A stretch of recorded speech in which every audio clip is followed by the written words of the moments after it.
ঠক ঠক ঠক, আবারও সেই একই শব্দ দরজার বাইরে থেকে কে যেন করে চলেছে। কে তুমি? বলছি না আমি এখন কিছুতেই দরজা খুলব না। কথাটা কানে যাচ্ছে না তোমার?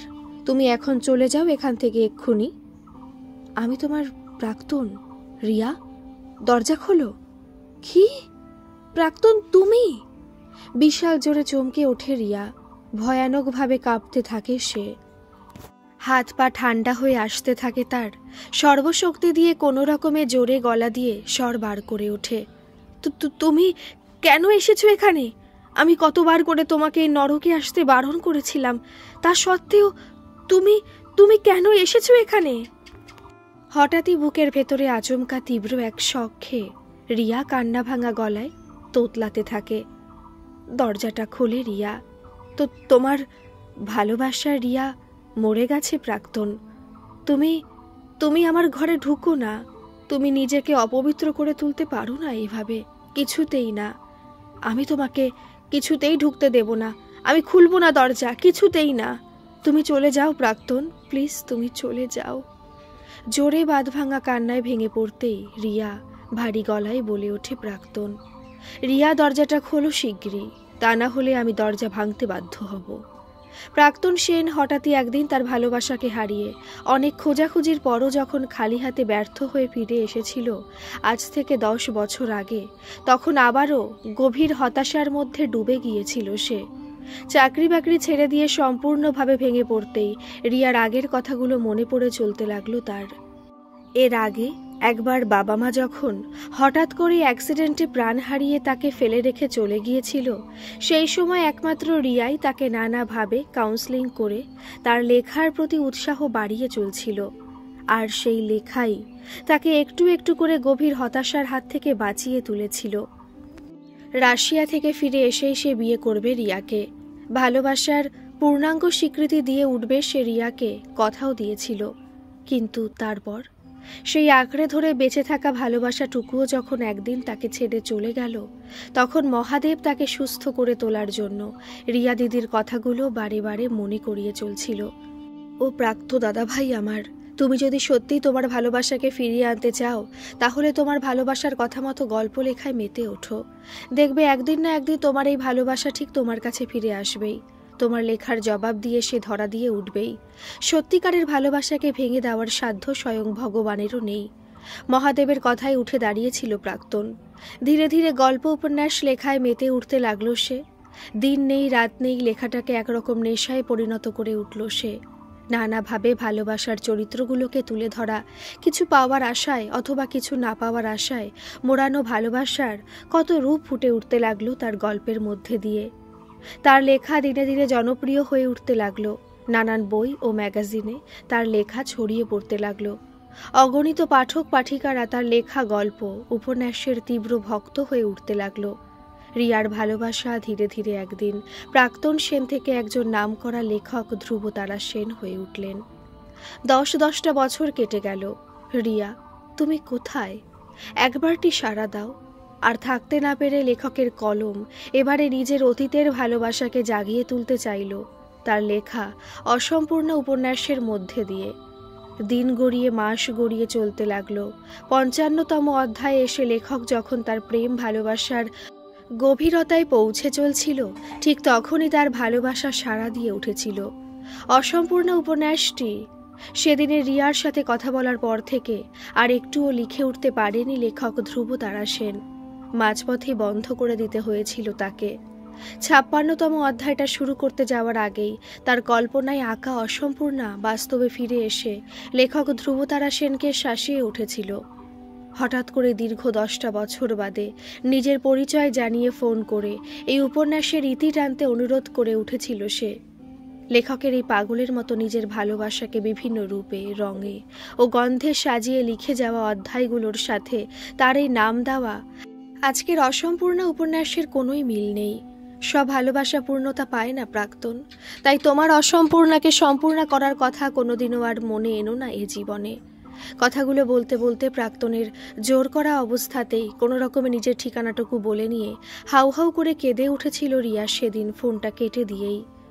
সবকিছু জেনে শুনেও খোঁজ নিয়ে প্রাক্তন যে সত্যি সত্যি আসবে এখানে তার খোঁজে বিন্দুমাত্র ভেবে উঠতে পারেনি রিয়া। এরকম জানলে সে তার ভালোবাসার লেখক ধ্রুবতারা সেনকে তার কল্পনায় আঁকা জগৎ থেকে বাস্তবে আঁকা অন্ধকার জগতে কিছুতেই ফিরিয়ে নিয়ে আসতো না। অসম্পূর্ণ উপন্যাসের ৫৫ পর্বটা পড়ে চলছিল রিয়া গত রাত থেকে। আজ অনেকগুলো বছর পর সকাল থেকে মনের মধ্যে কেমন যেন একটা অদ্ভুত আনন্দের অনুভূতি হয়ে চলছিল তার।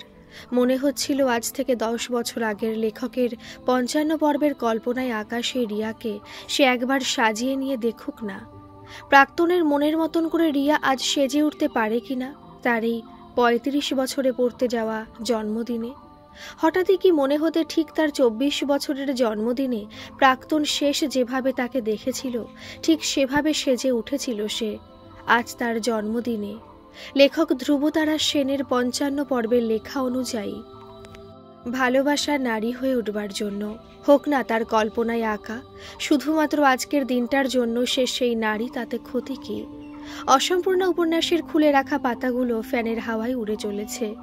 প্রাক্তনের গম্ভীর আওয়াজে রিয়া বিছানা ছেড়ে উঠে দাঁড়ায়। ধীরে গতিতে গিয়ে দরজাটা খুলতেই দুহাতে রিয়াকে জড়িয়ে ধরে প্রাক্তন। রিয়াও প্রাক্তনকে জোরে দুহাতে জড়িয়ে ধরে পাগলের মতন কাঁদতে থাকে প্রাক্তনও। দরজাটা ভেতর থেকে বন্ধ করে দেয় প্রাক্তন। কান্না ভাঙা গলায় বলে, এ কি চেহারা হয়েছে তোমার রিয়া? এত সব ঘটে গেল আর আমি একটুও জানতে পারলাম না। ১০ বছরের জমানো কান্না অঝরে ঝরে চলল। একসময় দুজনেই যখন নিজেদেরকে একটু শান্ত করে তোলে তখন ঘর সংলগ্ন ওয়াশরুমে গিয়ে ভালো করে মুখ হাত ধুয়ে প্রাক্তনের পাশে এসে বসে রিয়া। তারপর ২৫ বছরের পর থেকে যা যা ঘটেছিল তার জীবনে সবকিছু মোটামুটি সংক্ষেপে বলে যেতে লাগলো সে প্রাক্তনকে, করুণ এক মুখ নিয়ে ছলছল চোখে। রিয়ার চোখের জল আর কথাগুলো সহ্য করতে পারছিল না প্রাক্তন। রিয়ার চোখের জল দু হাত দিয়ে মোছাতে মোছাতে বুকের কাছে টেনে নিয়ে বলল, ব্যাস, আমি এবারে এসে গেছি, তুমি চলো আমার সাথে আমার বাড়িতে এক্ষুনি। না, তা কখনো হয়ই না। আর আমার পাপের বোঝা তোমাকে টানতে দেব না আমি, চেঁচিয়ে বলে ওঠে রিয়া। প্রাক্তন আর কথা না বাড়িয়ে রিয়াকে দুহাতে কোলে তুলে ধরে দরজা খুলে বাইরে বেরিয়ে আসলো। সব মেয়েরা অবাক চোখে ওদের দেখতে লাগলো। বিরাট অঙ্কের টাকা দিয়ে রিয়াকে সেখান থেকে দুহাতে পাজাকলা করে তুলে নিয়ে যাওয়ার সময় এই দৃশ্য দেখে ওদের ম্যাডাম হা করে চেয়ে রইল ওদের দুজনের দিকে। এ কি অদ্ভুত এক তীব্র ভালোবাসা নিজের চোখে সে আজকের বাস্তবের মাটিতে দাঁড়িয়ে দেখে চলেছে। বলতে বাধ্য হলেন তিনি, অনেক রকম ভালোবাসা দেখেছে কিন্তু এরকম ভালোবাসা আজকের দিনে দেখা যায় না। চারিদিক থেকে মেয়েরা চোখের জলে ফুল দিয়ে পুষ্প বৃষ্টি করতে করতে বলল, happy birthday to you, happy birthday dear Riya, happy birthday to you. ম্যাডামের অনুরোধে রিয়া আর প্রাক্তন আরও কিছুক্ষণ দাঁড়াতে বাধ্য হলো। ডাইনিং হলে সাজানো টেবিলে গিয়ে বসলো তারা। বিশাল কেকটা টেবিলের ওপরে এনে রাখা হলো। রিয়া কেক কেটে কেটে সকলের মুখে দিল। রিয়া আজ প্রথম তার মনের মতন করে সেজেছে। তাকে খুব সুন্দর, খুব মিষ্টি দেখাচ্ছিল। ম্যাডাম তার নিজের ক্যামেরা দিয়ে রিয়া আর প্রাক্তনের ফটো তুলে রাখল।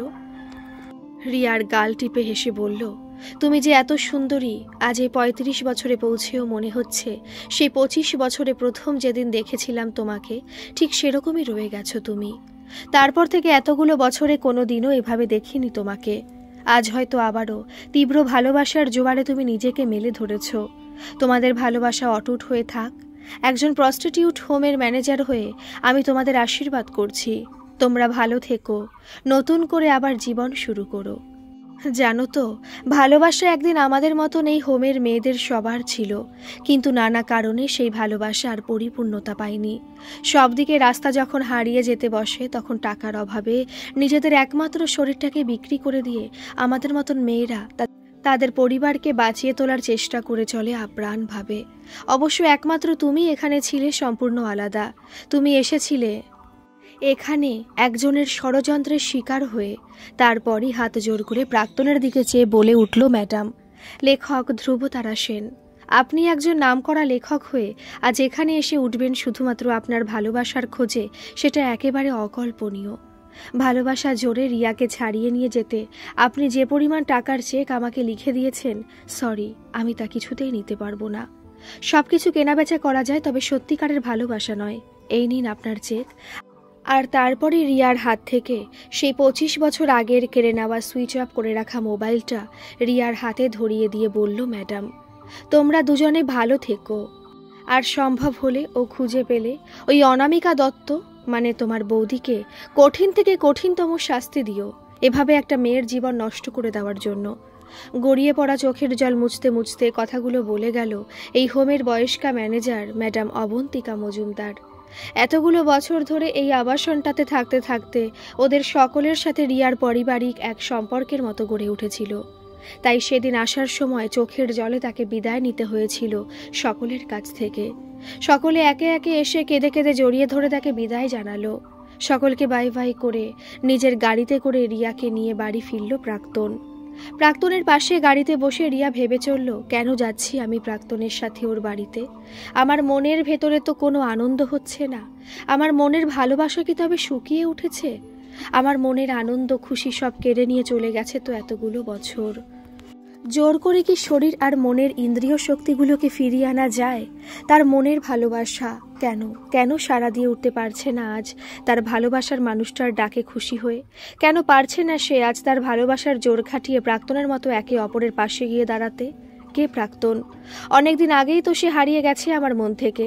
কেন নিয়ে যাচ্ছে সে আমায় তার বাড়িতে? আর থাকতে না পেরে হঠাৎই রিয়া রিয়াক্ট করে বসে জোরে, মনের ভেতর থেকে বেরিয়ে আসা প্রশ্নগুলো করে প্রাক্তনকে। কেন কেন এভাবে আমাকে জোর করে নিয়ে যাচ্ছ তোমার কাছে? কি আছে আমার? আমার তো সব হারিয়ে গেছে প্রাক্তন। আমি নষ্ট হয়ে গেছি।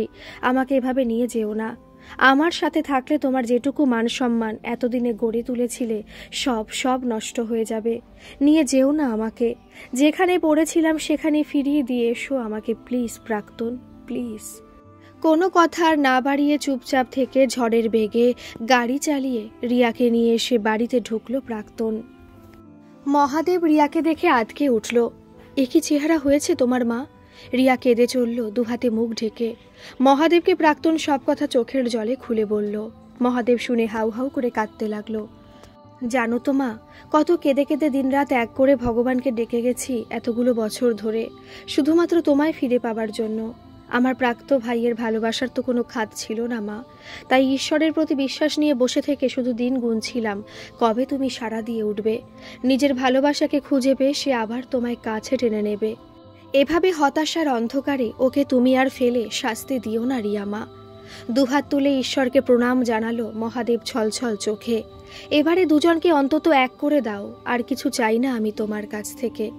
কত ধরনের পশুর আঁচড়ানো, খামচানো আর কামড়ানো ক্ষতবিক্ষত হয়ে যাওয়া দেহটার ওপর ভালোবেসে কাছে টেনে নিয়ে দিবারাত্র অ্যান্টিসেপটিক নানা ধরনের ক্রিমের প্রলেপের পর প্রলেপ লাগিয়ে চলছিল প্রাক্তন। অতি পরিচিত তার এক ঘনিষ্ঠ ডাক্তার বন্ধু নামকরা স্কিন স্পেশালিস্ট সুজয় চক্রবর্তীর সাথে সব কথা খোলাখুলি বলে রিয়ার চিকিৎসা শুরু করে দিয়েছিল সে পুরোদমে, যাতে রিয়ার শারীরিক সুস্থতার সাথে সাথে মানসিক দিক দিয়েও সম্পূর্ণ সুস্থ হয়ে উঠতে পারে। দিনরাত রিয়ার পাশে থেকে রিয়াকে নানাভাবে প্রাণ দিয়ে সেবা যত্ন করে ও সান্ত্বনা এবং সাহস জুগিয়ে সেই 10 বছর আগের চেনা হাসিখুশি রিয়াকে ফিরিয়ে আনার আপ্রাণ চেষ্টা করে চলছিল প্রাক্তন। কিন্তু রিয়া যে প্রাক্তনের সেবা যত্ন আর তার আঁকড়ে ধরা ভালোবাসার ডাকে কিছুতেই মন থেকে সাড়া দিয়ে উঠতে পারছিল না। সে প্রাক্তনকে খালি হাতে সুখী হতে দেখতে পারবে না, কিছুতেই না। শরীরে ও মনের দিক দিয়ে এভাবে ক্ষতবিক্ষত হয়ে যাওয়া রিয়া প্রাক্তনের হাত দুটো চেপে ধরে কেঁদে উঠল একদিন। আমাকে এবারে তুমি মুক্তি দাও প্রাক্তন। আমি কোনো ঠাকুর দেবতার আশ্রমে গিয়ে ভগবানের সেবা করে বাকি জীবনটা কাটাতে চাই। দয়া করে আমাকে আমার পাপের প্রায়শ্চিত্ত করতে দাও। সেই অধিকারটুকু অন্তত তুমি আমার কাছ থেকে কেড়ে নিও না। তোমাকে দেওয়ার মতন আমার আর কিছু নেই আজ। প্রাক্তন জড়িয়ে ধরল রিয়াকে, বুকের কাছে টেনে এনে তার হারিয়ে যাওয়া ভালোবাসাকে চেপে ধরল সান্ত্বনা দিয়ে। আমার ভালোবাসা এভাবে মরে যেতে পারে না। শরীরের বাইরের ছোবল কখনোই শরীরের ভেতরে গিয়ে শারীরিক ভালোবাসাকে মেরে ফেলতে পারে না রিয়া। বাইরের কুৎসিত ছোবল কখনোই শরীরের গভীরে পৌঁছে সত্যিকারের ভালোবাসাকে নষ্ট করে দিতে পারে না। পবিত্র ভালোবাসার বন্ধনকে নষ্ট করে ফেলার মতন সাধ্য কারো নেই রিয়া। কেন তুমি অবুঝের মতন বারে বারে শুধু বায়না করে চলেছ? একটা প্রশ্নের উত্তর দাও তো। তুমি আমাকে ছেড়ে দিয়ে চলে গেলে আমাকে জীবনে সুখী করে তুলতে পারবে তো? আমি সুখী হতে পারবো তো? বলো, চুপ করে থেকো না, উত্তর দাও। এর উত্তর তো রিয়ার জানা নেই। সে যে মাঝ রাস্তায় দাঁড়িয়ে রয়েছে আজ। প্রাক্তনের কাছে থাকা আর না থাকা দুটোই তার কাছে সমান। চুপ করে থাকে রিয়া প্রাক্তনের নিঃস্বার্থ ভালোবাসার গভীরতা দেখে। অন্যদিকে প্রাক্তন রিয়াকে চুপ করে থাকতে দেখে রিয়ার গাল টিপে তাকে আরও কাছে টেনে নিয়ে বলে, মায়া, মমতা ও ত্যাগের মধ্যে দিয়ে জড়ানো যে নিঃস্বার্থ ভালোবাসা বেঁচে থাকে, সেই ভালোবাসার বন্ধনেই আমি তোমাকে ভালো করে সুস্থ করে তুলব এবং তারপর থেকে শুরু হবে আবার আমাদের নতুন জীবনের পথ চলা। একদিকে শারীরিক আর আরেকদিকে মেন্টালি তাকে সম্পূর্ণ সুস্থ করে তোলার জন্য স্পেশাল কাউন্সিলরকে দিয়ে রিয়ার মনের হতাশা ভাব আর নেগেটিভ চিন্তাধারাগুলোকে ধীরে ধীরে কাটিয়ে তোলবার চেষ্টা করে যেতে লাগলো প্রাক্তন। প্রস্টিটিউট প্রাঙ্গণ থেকে বেরিয়ে এসে একটু ভালো হয়ে উঠতেই রিয়া তার মা ও বৌদিদের খোঁজ করতে গিয়ে পাড়া লোকেদের কাছ থেকে শুনল রিয়ার মা রিয়া চলে যাওয়ার কিছুদিন বাদেই মারা গেছেন। আর তারপর ওর বৌদি সেই বাড়ি বিক্রি করে সমস্ত সম্পত্তি নিজের নামে করে নিয়ে ছেলেকে নিয়ে কোথায় চলে গেছে কেউ জানে না। সব শুনে রিয়া আর প্রাক্তন বৌদিকে হন্যে হয়ে খুঁজে বেড়াতে লাগলো। ইতিমধ্যে প্রস্টিটিউট থেকে ম্যাডাম অবন্তিকা মজুমদার একদিন ফোন করে জানালেন অনামিকা দত্ত তার অ্যাকাউন্টে হঠাৎ করে আর টাকা পড়ছে না দেখে যোগাযোগ করেছে। তবে ওনার ফোন নাম্বার ট্র্যাপ করে ওনাকে খুঁজে পাওয়া মুশকিল হবে, কেননা উনি বারে বারে সিম কার্ড বদলে ফেলে বিভিন্ন নাম্বারে ফোন করে যোগাযোগ করেন। তাই ওনাকে আমি একরকম মিথ্যে কথা সাজিয়ে বলে আগামীকাল সামনাসামনি এসে দেখা করতে বলেছি দুপুর ঠিক 2টোর সময়। উনি অবশ্যই আসবেন সেই সময় আমার সাথে এখানে দেখা করতে, আর আপনারাও পুলিশ নিয়ে একদম রেডি হয়ে আসবেন সেই সময়। ওনাকে হাতে নাতে ধরে চিরজীবনের মতন জেলে আটকে রাখবেন যাতে এই ধরনের ক্রিমিনালরা আর কারো ক্ষতি করতে না পারে। রিয়ার পুরো পরিবারকে শেষ করে দেওয়ার চরম শাস্তি যেন উনি পান। আমি একজন মেয়ে হয়ে আজ রিয়ার মতন একজন মেয়ের পাশে দাঁড়াতে চাই। না জেনে না শুনে যে অন্যায় সাজা আমি দিনের পর দিন দিয়ে গেছি তাকে, সেই অপরাধ থেকে মুক্ত হতে চাই আমি। প্রাক্তন বলে উঠল রিয়া আর মহাদেব দাকে ডেকে, দেখো ওদের মধ্যেও কেমন মানবিকতা বলে জিনিসটা আছে, অথচ লোকে ওদের পেছনে কত খারাপ খারাপ কথা বলে। রিয়া চোখের জল মুছে বলে, তার মানে বৌদি আমার নামে মিথ্যে বলে, মানে আমি নিজের ইচ্ছাতে ওখানে যেতে চাই এই কথা ম্যাডামকে বলে আমাকে দিয়ে অ্যাপয়েন্টমেন্ট করিয়েছিল। এত বড় অভিনয়টা পারলো বৌদি আমার সাথে করতে? তার থেকে আমাকে বিষ খাইয়ে মেরে ফেললেও তো পারত।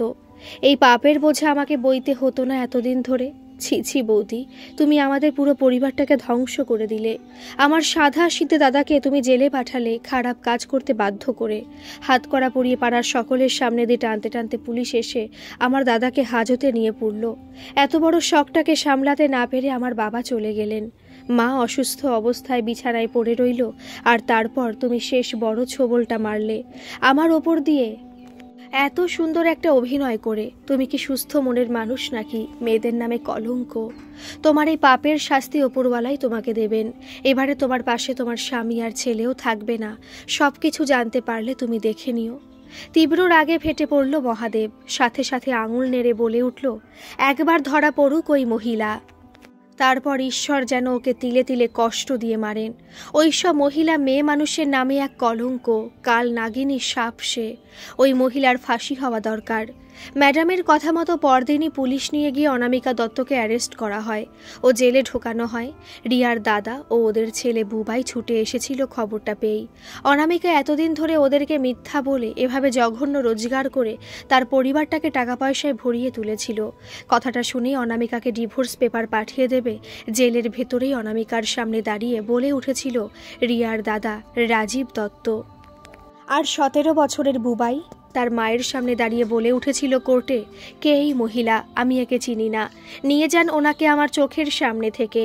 এই মহিলাকে আমার মা বলে পরিচয় দিতেও তীব্র ঘেন্না করছে। ওনাকে আপনারা যে কোনো কঠোর শাস্তি দিতে পারেন, আমার তাতে কোনো আপত্তি নেই।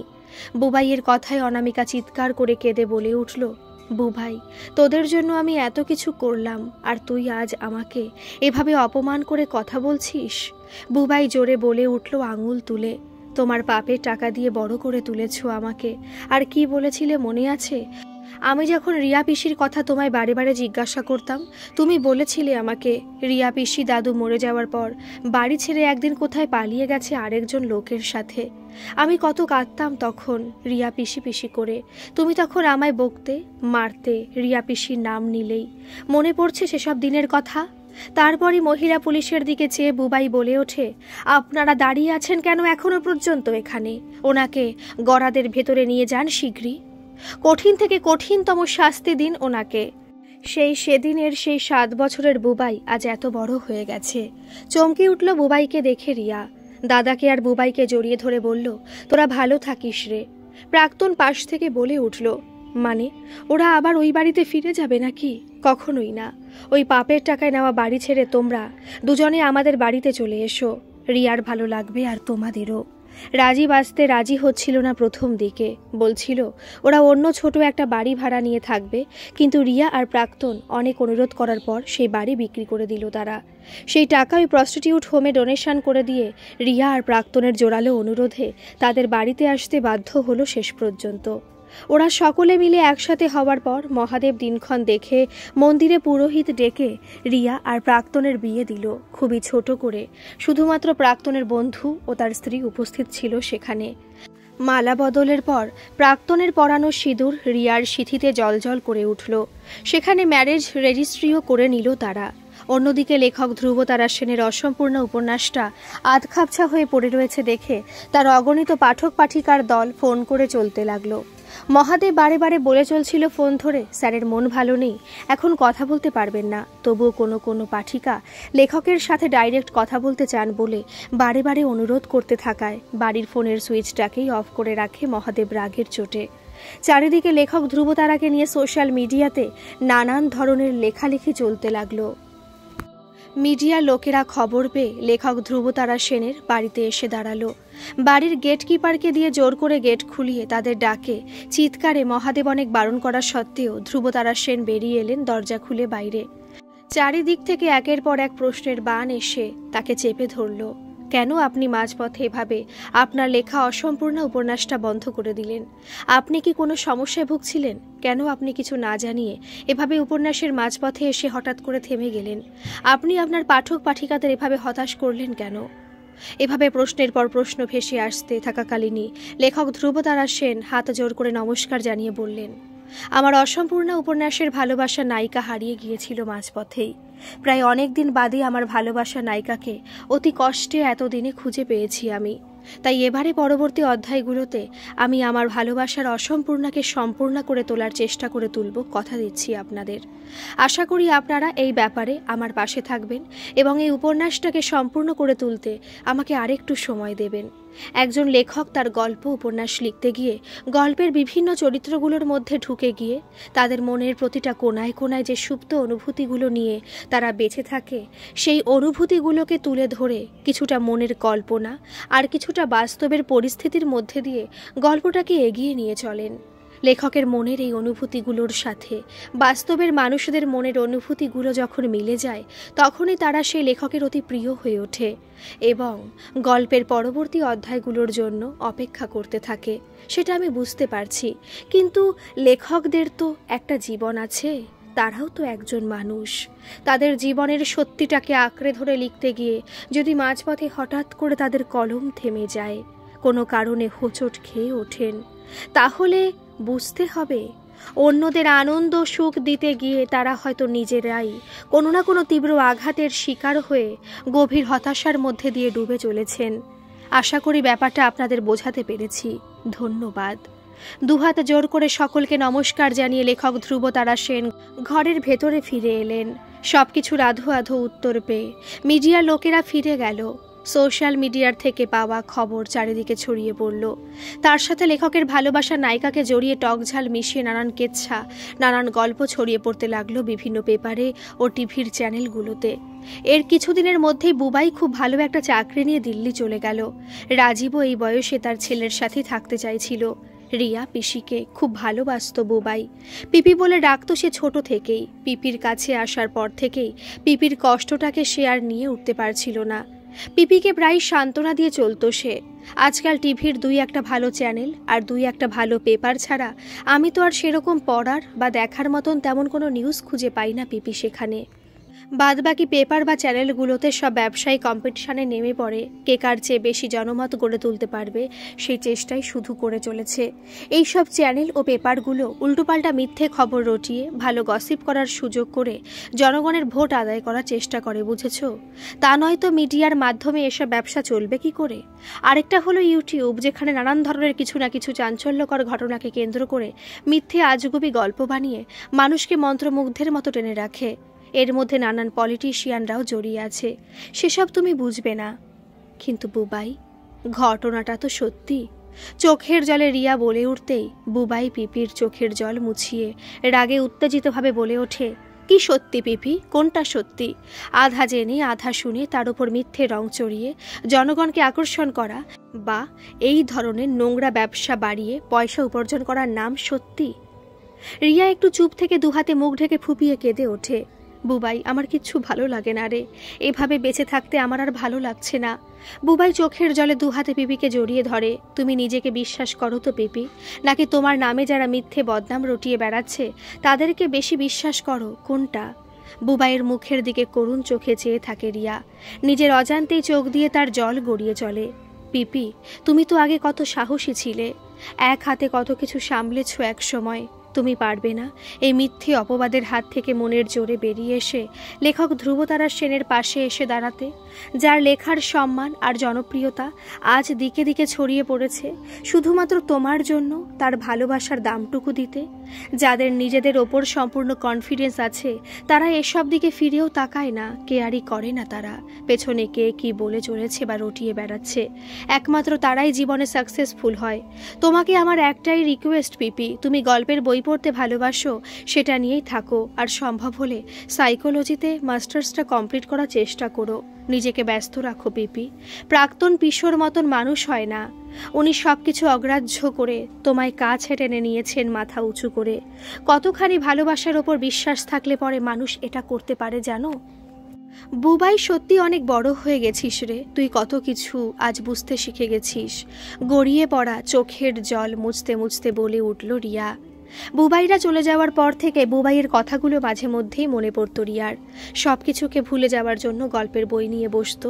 মাস্টার্সটা কমপ্লিট করবার কথাও মনে মনে ভেবে উঠেছিল সে। মনটাকে অন্যদিকে টেনে নিয়ে যাওয়ার আপ্রাণ চেষ্টা করে চলেছিল, কিন্তু কিছুই ভালো লাগছিল না তার। কোনো কিছুতেই মন বসাতে পারছিল না সে হাজার চেষ্টা করেও। শুধুই মনের মধ্যে একটাই চিন্তা বারে বারে ঘোরপাক খেয়ে তাকে অস্থির অশান্ত করে তুলছিল। সারা দুনিয়া জেনে গেছে আজ সে একটা নষ্ট হয়ে যাওয়া মেয়ে। স্বনামধন্য লেখক ধ্রুবতারা সেনের মনের ভালোবাসা দিয়ে গড়ে ওঠা সে এক অপবিত্র ভালোবাসা। দাদা ও বুবাইয়ের সাথে একসঙ্গে একই বাড়িতে থাকতে গিয়ে রিয়া কিছুদিনের জন্য হলেও মনের ভেতরে চাপা দুঃখ কষ্টগুলোকে নানানভাবে নিজেকে ব্যস্ত রেখে ভুলতে চেষ্টা করে চলছিল, কিন্তু কি এক উদ্বেগ ভেতরে ভেতরে তাকে কুড়ে কুড়ে খেয়ে চলছিল। তবুও তার নিজের আপনজনদের কারোর মনে বা নজরে সেই উপলব্ধিটুকু যাতে ধরা না পড়ে, বাড়ির কেউ যেন আনন্দ সুখটুকু থেকে বঞ্চিত না হয়, তার জন্য সে মন প্রাণ দিয়ে শুধুমাত্র মুখের সামান্য হাসির রেশটুকু টেনে ধরে অভিনয় করে চলত। সম্পূর্ণ সুস্থ হয়ে উঠতে রিয়ার আরও অনেকটা সময় লাগবে, বিশেষ করে মানসিক দিক দিয়ে। সত্য কোনোদিনও চাপা থাকে না। লেখক ধ্রুবতারা সেনের অসম্পূর্ণ উপন্যাসের কল্পনার নায়িকা তার বাস্তবের অতি গভীর ভালোবাসা। এতদিন ধরে যেভাবে লেখকের চোখের ও মনের আড়ালে লুকিয়েছিল, একজন প্রস্টিটিউট হয়ে দেহের ব্যবসা করে প্রচুর টাকা কামিয়ে চলছিল, সেই সত্যিটা চারিদিকে প্রকট হয়ে ছড়িয়ে পড়তে লাগলো দিনে দিনে। আর পারছিল না রিয়া এত বড় একটা মিথ্যে অপবাদ আর কলঙ্কের বোঝা বয়ে বেড়াতে। এত বড় একটা কলঙ্কের দাগ বয়ে নিয়ে বাকি জীবনটায় অর্ধ মৃত হয়ে বেঁচে থেকে কি লাভ? একটু একটু করে গড়ে ওঠা একজন নামকরা লেখকের জীবনের মাঝপথে এসে তার জীবনটাকে সে কিছুতেই নষ্ট হয়ে যেতে দিতে পারে না, শুধুমাত্র তার নিজের ছড়িয়ে পড়া মিথ্যে অপবাদের জন্য। যে কোনো নরনারীর ভালোবাসা পূর্ণতা পায় দুজনেরই মন আর শরীরের সমান সমান মিলনের মধ্যে দিয়ে। রিয়া জানে তার শরীর ওপরে ওপরে একবার ভালো হয়ে উঠলেই প্রাক্তন আর এতদিনের না পাওয়া শারীরিক ভালোবাসায় মেতে উঠতে চাইবেই। কিন্তু রিয়া যে আজ বেঁচে আছে শুধুই একটা অনুভূতিহীন জীবন্ত দেহ নিয়ে। লেখক ধ্রুবতারা সেনের জেগে ওঠা আশা, ভবিষ্যতের স্বপ্নকে সে কোনোভাবেই পূর্ণ করতে পারবে না, কিছুতেই না। তার থেকে দূরে সরে যাওয়া অনেক অনেক ভালো। লেখক ধ্রুবতারা সেনকে নিয়ে পেপারে, টিভিতে আলোচনা সমালোচনা একেবারে যখন তুঙ্গে, ঠিক তখনই লেখক ধ্রুবতারা সেনকে একটা নামকরা টিভি চ্যানেল থেকে ডাকা হলো ইন্টারভিউয়ের উদ্দেশ্যে। চ্যানেলের এক্সিকিউটিভ এডিটর ডক্টর সুমিত সান্যালের সাথে লেখক ধ্রুবতারা সেনের এক সাক্ষাৎকারে ইন্টারভিউ চলতে লাগলো। দুজনেই হাত মিলিয়ে বসার পর সুমিত সান্যাল লেখক ধ্রুবতারা সেনকে প্রশ্ন করে উঠলেন, আপনি আজকের যুগে একজন বাঙালি নামকরা লেখক, যার লেখার প্রতিভায় অগণিত বাঙালি পাঠক পাঠিকার কাছে আপনি আজ অতি প্রিয় হয়ে উঠেছেন, যার নাম ছড়িয়ে পড়ছে আজ দিকে দিকে, যার লেখা বাস্তবের মাটিতে দাঁড়িয়ে সাধারণ মানুষের না বলা মনের কথা ফুটে উঠেছে, সেই লেখক হঠাৎ করে জীবনের মাঝপথে এসে থেমে গেলেন কেন? ধ্রুবতারা সেন বললেন, লেখক হিসেবে আমি আমার পাঠক পাঠিকাদের নিরাশ করতে চাইনি কোনোদিনও। আমি বুঝতে পারছি তাদের মনের অবস্থাটা, কিন্তু অবস্থার পরিপ্রেক্ষিতে আচমকা এক ধাক্কায় এই উপন্যাসের মাঝপথে এসে হঠাৎ করেই আমাকে থেমে যেতে হয়েছে। আপনার মতন লেখকের চিন্তাধারা অনুযায়ী যেভাবে আজকের মানুষেরা তাদের নিজেদের চারিত্রিক কামনা বাসনাগুলোকে চরিতার্থ করবার জন্য লড়াই করে চলে, যেই বাস্তবের মাটিতে দাঁড়িয়ে মানুষের মনের ভালোবাসা, ত্যাগ, মায়া, মমতাগুলো সব আজ হারিয়ে যেতে বসেছে। তীব্র অর্থের নেশায় মানুষ মেতে উঠে টাকার জোরে আজ সব কিছুকে কিনে নিতে চাইছে। অন্যায়ের পথে চলতে গিয়ে নিজেদের বিবেকটাও তারা মেরে ফেলে। ডাক্তারের খাতায় নাম লিখিয়ে চলেছে শুধুমাত্র পয়সার জোরে। সেই লেখকের লেখা অসম্পূর্ণ উপন্যাসটা হঠাৎই মাঝপথে এসে থেমে গেল কেন? একটু জানতে পারি কি? সব শুনে একটু থেমে নিয়ে নরম গলায় বলে উঠলেন লেখক ধ্রুবতারা সেন, আমার অসম্পূর্ণ উপন্যাসটাকে আমি শেষ করে উঠতে পারিনি, তার একটি কারণ, আমি আমার ভালোবাসাকে হঠাৎই একসময় হারিয়ে ফেলেছিলাম। কিন্তু সত্যিকারের ভালোবাসাকে কখনোই মন থেকে মুছে ফেলা যায় না। তাই জীবনের মাঝপথে এসে বারে বারে তার কথা মনে পড়ে চলছিল। মনে হলো এবারে নিজেকে নিয়ে কিছু লিখি। আমার ভালোবাসাকে আমি আবার একদিন ফিরে পাবই। এই মনের জোরটুকু নিয়েই আমি আমার না পাওয়া ভালোবাসার উপন্যাসটাকে অসম্পূর্ণ নাম দিয়ে লিখে চলছিলাম। কি কারণে আপনি আপনার অসম্পূর্ণ উপন্যাসের ভালোবাসা নায়িকাকে হারিয়ে ফেলেছিলেন হঠাৎ করে, যদি একটু বলেন? আমার ভালোবাসাকে আমি হারাতে বাধ্য হয়েছিলাম, আমার বা তার নিজের দোষে নয়। তাকে ফাঁসানো হয়েছিল জঘন্যভাবে। ফাঁসানো হয়েছিল, কিন্তু কিভাবে? আর আপনি ঘটনাটা বিশ্বাস করে এতখানি সেই ব্যাপারে নিশ্চিত হয়েছিলেন কি করে? তার কোনো প্রমাণ আছে আপনার কাছে? এই ব্যাপারটা একান্ত আমাদের দুজনের পার্সোনাল, তাই কোথায় কিভাবে ফাঁসানো হয়েছিল তার উত্তর আমি দিতে পারবো না। তবে তার প্রমাণ আমি স্বয়ং নিজে, আমার নিজের চোখে দেখা প্রমাণ সহ আমি আমার ভালোবাসাকে খুঁজে পেয়েছি। আচ্ছা, অপরাধী যে বা যিনি আপনার ভালোবাসাকে এভাবে ফাঁসিয়েছেন, বেশ কিছুদিন আগে তিনি ধরা পড়ে গিয়ে হাজত বাস করছেন এখন, তাই তো? মিডিয়ার মাধ্যমে ও নিউজে যা দেখেছিলাম ও শুনেছিলাম সেই বেসিসেই বলছি, ঘটনাটা সত্যি তো? ঘাড় নেড়ে বললেন ধ্রুবতারা সেন, একদমই তাই। আচ্ছা, একটা প্রশ্নের জবাব কিন্তু খুব জানতে ইচ্ছে করছে। অপরাধীর কি এমন সাংঘাতিক শত্রুতা ছিল আপনার ভালোবাসা নায়িকার সাথে যে তিনি এরকম একটা জঘন্য কাজ করে বসলেন আপনার ভালোবাসার ওপর প্রতিশোধ নেওয়ার জন্য? মুখে সামান্য হাসি নিয়ে বললেন ধ্রুবতারা সেন, ওই যে বললেন আমার লেখার ভাষা অনুযায়ী মানুষ কখন জঘন্য কাজ করতে বাধ্য হয় প্রতিহিংসা পরায়ণ হয়ে, নয়তো প্রচুর অর্থের লোভে। আজকের সমাজের প্রতিযোগিতায় নামতে গিয়ে কিছু কিছু মানুষ তার মনুষ্যত্বকে বিসর্জন দিয়ে নানা ধরনের ক্রাইম করে চলেছে। টাকার নেশায় তারা নিজেদের বিবেক বলে বস্তুটাকেও হারিয়ে ফেলছে অতি আপনজনদেরও। আমার শেষ প্রশ্ন লেখক ধ্রুবতারা সেন আপনাকে, আপনি তো আপনার ভালোবাসা নায়িকাকে ফিরে পেয়েছেন এতগুলো বছর বাদে, তবে আশা করছি আপনি আপনার অগণিত পাঠক পাঠিকাদের চাহিদা অনুযায়ী অসম্পূর্ণ উপন্যাসে লেখাটাকে চালিয়ে নিয়ে গিয়ে অবশ্যই একদিন সম্পূর্ণ করে উঠতে পারবেন। ইচ্ছে রাখি আমার পাঠক পাঠিকাদের আমি কখনো নিরাশ করব না, এইটুকু শুধু কথা দিয়ে যেতে পারি। অসংখ্য ধন্যবাদ জানাই আপনাকে। দুজনেই পরস্পরকে হেসে করজোড়ে নমস্কার জানিয়ে বিদায় নিলেন। টিভিতে সুমিত সান্যালের সাথে লেখক ধ্রুবতারা সেনের সাক্ষাৎকারটা রিয়া ও মহাদেব মনোযোগ দিয়ে দেখল ও শুনল। মহাদেব বলে উঠল হেসে, দেখেছো মা, এত বড় লেখক এখন তোমাকে কাছে পেয়ে এতটাই খুশি যে নিজেদের ভালোবাসাকে কতটা মূল্য দিয়ে আবারও সে আগের মতন উৎফুল্ল প্রাণবন্ত হয়ে উঠেছে সে। ওকে তুমি আর কষ্ট দিও না মা, জীবনে অনেক কষ্ট পেয়েছে সে, আমি আর কতদিনই বা আছি, এরপর সংসারের হাল তো তোমাকেই শক্ত হাতে ধরতে হবে।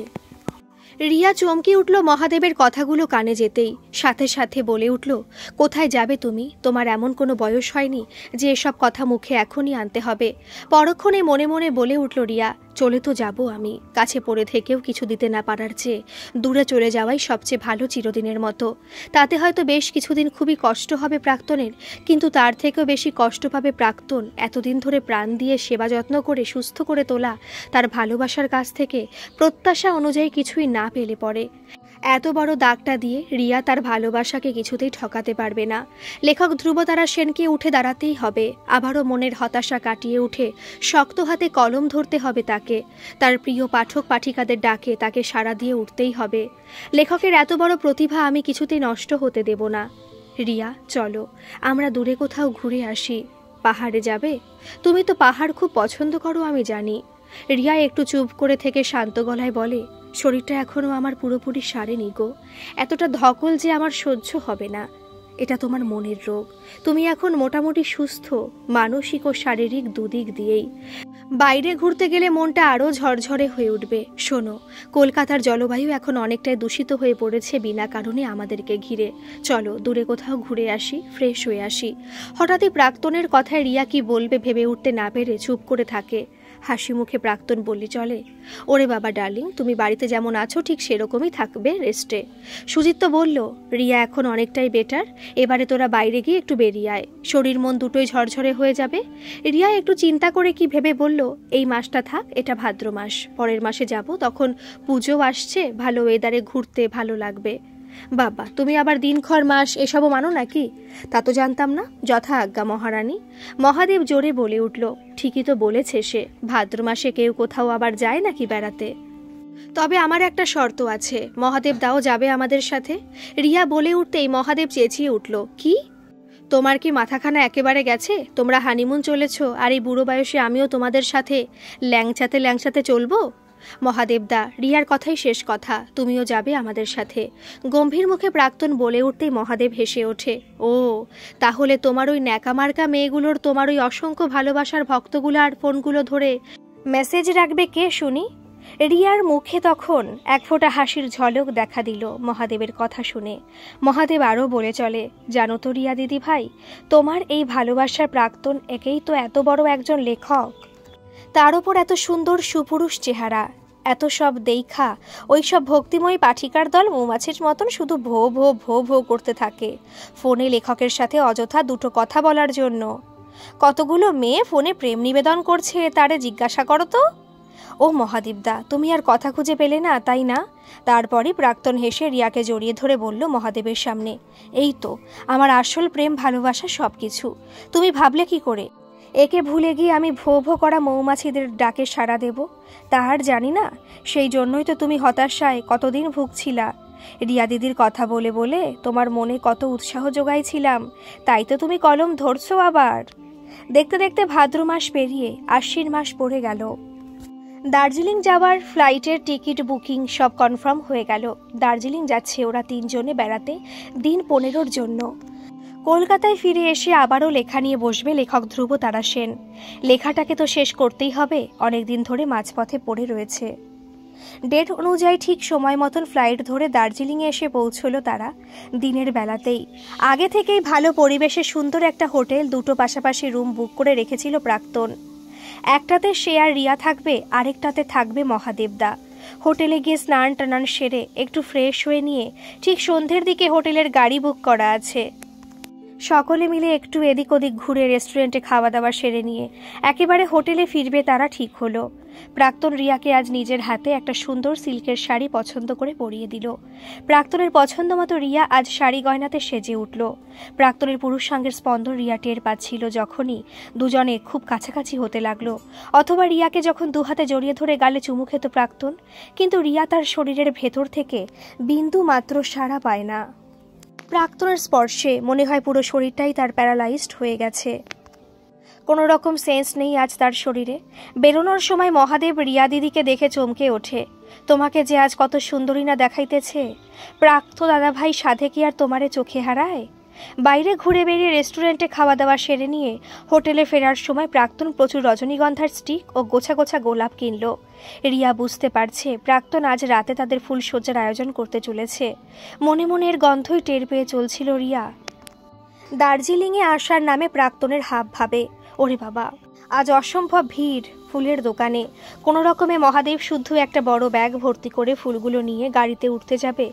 হঠাৎ করে পাশে দাঁড়ানো রিয়াকে আর দেখতে পেল না তারা। রিয়া, কোথায় তুমি? কোথায় গেল রিয়া? মহাদেবদা এই তো আমাদের পাশেই তো দাঁড়িয়েছিল। আছে নিশ্চয়ই আশেপাশে কোথাও, যা ভিড় সর্বত্র। প্রাক্তন ভয় পেয়ে বলে ওঠে, কতবার বলেছি আমার সাথে সাথে থেকো। কথাটা বলেই কোনো রকমে ভাড়া গাড়িতে ফুলগুলো সব রেখে রিয়াকে পাগলের মতন খুঁজে বেড়াতে লাগলো প্রাক্তন আর মহাদেব। চেঁচিয়ে উঠল দুজনেই, রিয়া, রিয়া তুমি কোথায়? রিয়া মা তুমি কোথায়? আবার কোথায় হারিয়ে গেলে তুমি? প্রাক্তন এক নাগাড়ে ফোন করে চলছিল রিয়াকে। রিয়ার ফোনের সুইচ অফ। চিৎকার করে ছুটে বেড়াতে লাগলো প্রাক্তন এদিক থেকে ওদিকে, অত বড় শপিং সেন্টার ও মার্কেটের ভেতর দিয়ে ভিড় ঠেলে। রিয়া, রিয়া আবার কোথায় হারিয়ে গেলে? আমাকে ফেলে হারিয়ে যেও না এভাবে তুমি বারে বারে রিয়া। প্রাক্তনের বুক ফাটানো চিৎকারে দার্জিলিং শহরের সবচেয়ে বড় ব্যস্ত এলাকা চৌরাস্তায় চারিদিকে প্রতিধ্বনিত হয়ে চলতে লাগলো। একদল অল্পবয়সী মেয়ে প্রাক্তনের চিৎকার শুনে ভদ্রলোককে ভিড় ঠেলে এভাবে খোঁজাখুঁজি করতে দেখে দাঁড়িয়ে পড়ল। তার মধ্যে থেকে দুজন মেয়ে উত্তেজিত স্বরে বলে উঠল, এই দেখ এই ভদ্রলোক লেখক ধ্রুবতারা সেন না?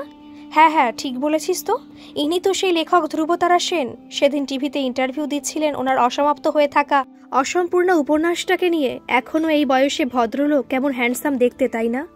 যা বলেছিস। তবে রিয়া করে কাকে খুঁজে চলেছেন রে? ওনার আবার অসম্পূর্ণ নায়িকা নয় তো? মেয়েগুলো সব খিলখিল করে হেসে উঠল একসাথে। লেখক ধ্রুবতারা সেনকে এভাবে সামনে দিয়ে পাগলের মতো চিৎকার করে দৌড়তে দেখে ও চিনতে পেরে দাঁড়িয়ে পড়ল আরও বেশ কিছু মানুষজন। কিছু ছেলে মেয়ে আবার সামনে এসে তার পথ আগলে দাঁড়ালো। লেখক ধ্রুবতারা সেন, আপনার মতন এত বড় একজন লেখককে আজ সামনাসামনি দেখতে পাবো, এ যে বিরাট সৌভাগ্য আমাদের। একটা অটোগ্রাফ চাই প্লিজ আপনার। একটা সেলফি তুলতে পারি স্যার আপনার সাথে? স্যার শুধুমাত্র একটা গ্রুপ ফটো তুলবো আমরা আপনার সাথে, কিছু যদি মনে না করেন প্লিজ স্যার। প্রচণ্ড রাগে গর্জে উঠল ধ্রুবতারা। এ কি, আপনারা আমার পথ আটকে দাঁড়িয়েছেন কেন? দেখতে পারছেন না আমি একজনকে পাগলের মতন খুঁজে চলেছি? শীঘ্রই পথ ছাড়ুন। জোরে ধাক্কা মেরে ঠেলে ভিড়ের মধ্যে থেকে বেরিয়ে এসে আবারও চিৎকার করতে করতে ছুটে চলল ধ্রুবতারা, রিয়া, রিয়া। মহাদেবও এই বয়সে প্রথম দিকে প্রাক্তনের পেছনে দৌড়তে গিয়ে ভিড়ের মধ্যে হারিয়ে ফেলে প্রাক্তনকে। কোনো রকমে খুঁজে একটা টয়লেটের ভেতরে ঢুকে পড়ে প্রাক্তনের মোবাইলে ফোন করে যেতে থাকে সমান তালে। এভাবে একবার প্রাক্তনকে আরেকবার রিয়াকে ফোন করে যেতে লাগলো সে এক নাগাড়ে, কিন্তু কারোরই তো কোনো সাড়া নেই। প্রাক্তনের ফোনের রিং হয়ে চলেছে, কিন্তু প্রচণ্ড ভিড় ভাট্টা আর আওয়াজের মধ্যে দিয়ে তার কানে গিয়ে পৌঁছচ্ছে না সেই শব্দ। আর রিয়ার ফোনের সুইচ অফ বলছে বারে বারে। শেষ পর্যন্ত একটা বড় দোকানে ঢুকে দোকানের মালিককে সব কথা সংক্ষেপে জানিয়ে পুলিশকে কল করতে অনুরোধ করে উঠল। মহাদেব হাত জোর করে কেঁদে, আমার পালিত ছেলে প্রাক্তন সেন ও তার স্ত্রী রিয়া সেন আজ কিছুক্ষণ আগে এখানে এই বাজারের মধ্যে থেকে হারিয়ে গেছে।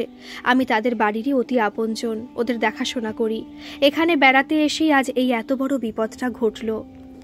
আমি এখানে কিছুই চিনি না, জানি না। আপনারা যদি দয়া করে একটু পুলিশে খবর দেন, পুলিশ যদি ওদের দুজনকে খুঁজে বার করতে পারে, তাহলে আমি চিরকৃতজ্ঞ থাকবো আপনাদের কাছে। বয়স্ক মানুষটাকে এভাবে কাঁদতে দেখে দোকানের মালিকের খুব কষ্ট হতে লাগলো।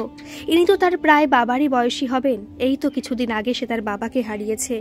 কত কষ্ট পেয়েছিলেন তার বাবা মৃত্যুর আগে দিয়ে। এই সব ভেবেই সাথে সাথে মহাদেবকে একটা চেয়ার টেনে বসতে বলে দার্জিলিং পুলিশ ডিপার্টমেন্টে খবর দিলেন দোকানের মালিক, দোকানের ঠিকানা জানিয়ে, এবং যত তাড়াতাড়ি সম্ভব ইনভেস্টিগেশন করে ওদের দুজনকে খুঁজে আনতে বললেন। এখনকার মতো এইটুকুই থাক। এর অন্তিম পর্ব আজ সন্ধ্যা 7:30টায় আমি আপলোড করে দেব। গল্পটি কেমন লাগছে অবশ্যই কমেন্টে জানাবেন, আর ভালো লাগলে একটা সাবস্ক্রাইব করে আমার পাশে থাকবেন। ধন্যবাদ।